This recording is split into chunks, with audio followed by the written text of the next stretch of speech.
Hello everyone, thank you for joining me for another episode of Antonio's Movie Reviews. Today I have for you the 1993 movie Body of Evidence featuring Madonna, Willem Dafoe, and Joe Mantegna. The movie is an erotic thriller directed by Uli Edel and is about a woman accused of using sex as a weapon to kill a wealthy, elderly man with drugs in his system. His will leaves her $8 million, which may raise more than a few eyebrows.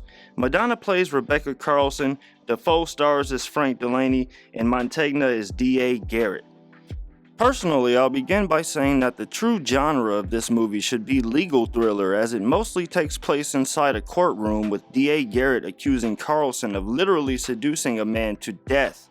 There are sprinkled scenes of romance and eroticism throughout the movie, but in my opinion, the sex scenes are highly overdone and just brutal, for lack of a better word. The cast of this movie was quite well, I'd add. Personally, I really liked Dafoe, but I feel as if the script left him with little to work with. You've seen me review great femme fatales such as Angelina Jolie and Rebecca Stamos, but I couldn't possibly liken Madonna to the echelon of these actresses for her performance in this movie. At the same time, I can't really fault her either, as she wasn't really cast for her acting skills, and probably did well by her music career by having this much public exposure, I'd imagine. Court of law. Rebecca, Right to an attorney. I'll have you out as fast as I can. Cannot afford one. One will be able What to. affects your judgment? You don't have probable cause. Sure I do. Marcia's will leaves all $8 million. I will say, at least according to IMDb, that two of Madonna's scenes in this movie are improvised, one being the famous candle wax scene and the other having quite a bit of infamy as well. Apparently there's an unrated version to this movie and I'm not sure which one this is. Andrew knew exactly what he wanted. Oh, we do. It's intense. It's violent. You're great when you get a big case.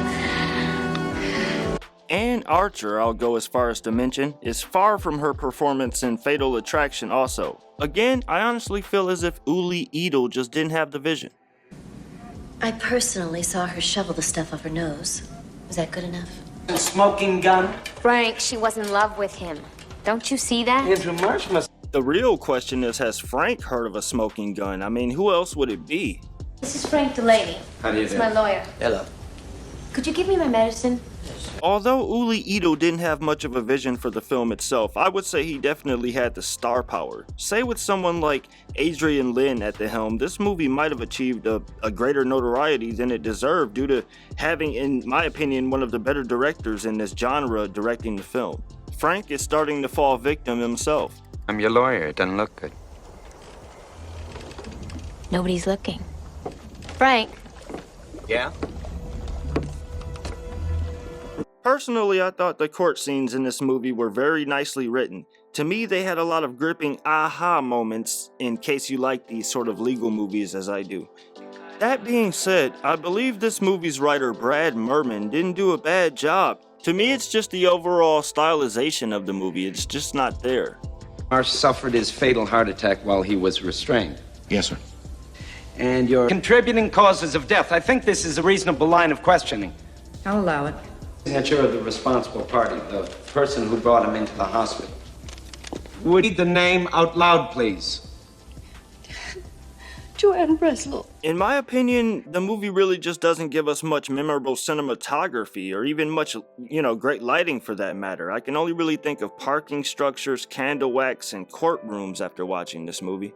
But overall, that's what it's known for, I guess. You take life for granted.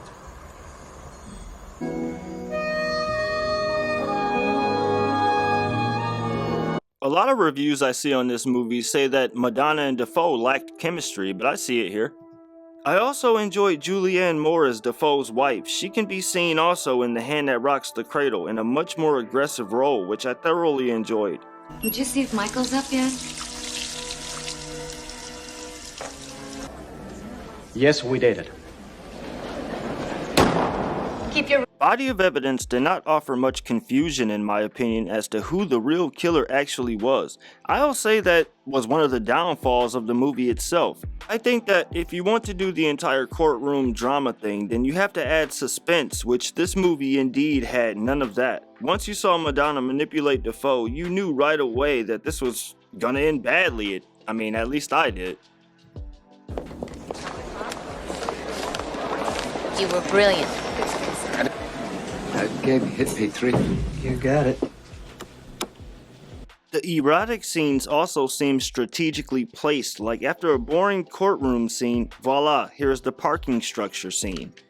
And the case itself is to me laughable with Madonna's character Rebecca Carlson. I mean, how are we supposed to be led to believe that she in fact had nothing to do with this when the $8 million is involved? The film was unfortunately nominated for 6 Golden Raspberries, including Worst Picture, Worst Actor being Dafoe, Worst Director, and Julianne Moore went on to say that the film was later a big mistake in her career. Mr. Ralston, what was your relationship with Miss... He was always trying to get me more and more worked up. By what? What happened next? I had bypass surgery. And how are you now? Yeah, she just left. Why do you think she left you? Objection. In what way? Well, it was as if she were trying to... A few nights before my bypass, I woke up and she... After Carlson is exposed as someone who preys upon sick, affluent, elderly men, Frank draws similarities between the testimony and his own experience with Carlson. The icing on the cake is when she promptly leaves the relationship once the man says he became healthy after bypass surgery.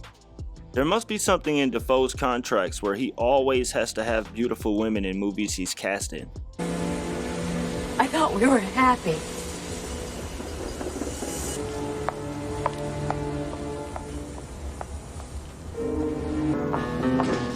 Frank? What the hell did you say to my wife? Nothing. Or maybe I called to reassure her that it was over. I honestly enjoyed Madonna's houseboat. I've wanted one of those of my own for quite some time. This scene I'll mention is one of the more memorable ones, quite simply because it's Madonna and Dafoe, and many say it seems forced and too much like work instead of actual chemistry. Dafoe, though, I have nothing but respect for this man after the movie Lighthouse. He is truly a method actor. Regardless of Madonna's acting, it's hard not to say that this scene wasn't enticing for anyone watching. You definitely saw her differently. Just not quite all of it. We had a professional relationship. Frank! Final will? $10,000, which is still a large amount, and I'm very grateful to him for remembering. Not to say that this movie wouldn't do well with the remake, I honestly believe that this movie came out just a little bit too close to Basic Instinct and was also a little too similar to that movie for it to be appreciated. That movie was released 3 weeks into this movie. That you put in the cocaine? Because you were jealous? Because he cut you off? With me, why did she charge a $3 bottle of nasal spray that could be traced back to... If nothing else, I guess we should marvel at this movie's existence. I mean, Madonna was definitely in the top of her game in the early 90s, I would say, and this just stars her. As sexually liberated as you are?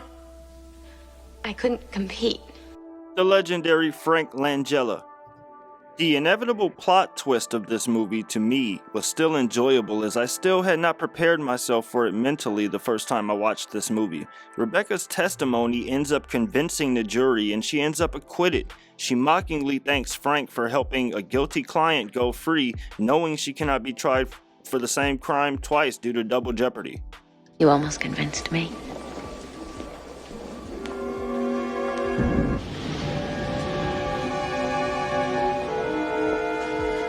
Despite Madonna's star power, the film made $38 million at the box office and was on a budget of only $30 million. After being mocked in the courtroom by Rebecca, Frank decides to pay her a visit only to discover that one of the witnesses was in on it the entire time.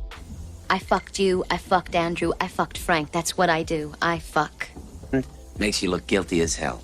Then you set me up to destroy him so I can make you look innocent. Sorry, I can't say the same thing about you. I always thought the mess... You don't give a shit about me. You're right. I've forgotten you. All in all, I can't say I totally disliked this movie. I'll go as far as to say it's just another guilty pleasure of 90s nostalgia. The performances weren't the best, but neither was the premise of the film to begin with. Not like it was anything unique. That, I feel, is one of the things that led to its demise.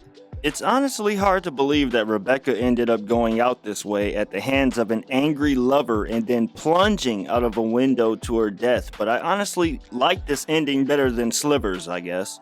I thank everyone for helping my channel reach 5,000 subscribers and for tuning in for another episode of Antonio's Movie Reviews. Please don't forget to like and subscribe, and please comment below with what you thought about the movie and, also what other movies that you'd like to see me review within this genre, or similar, of course. Thank you for joining me for another episode of Antonio's Movie Reviews, and I'll see you again soon.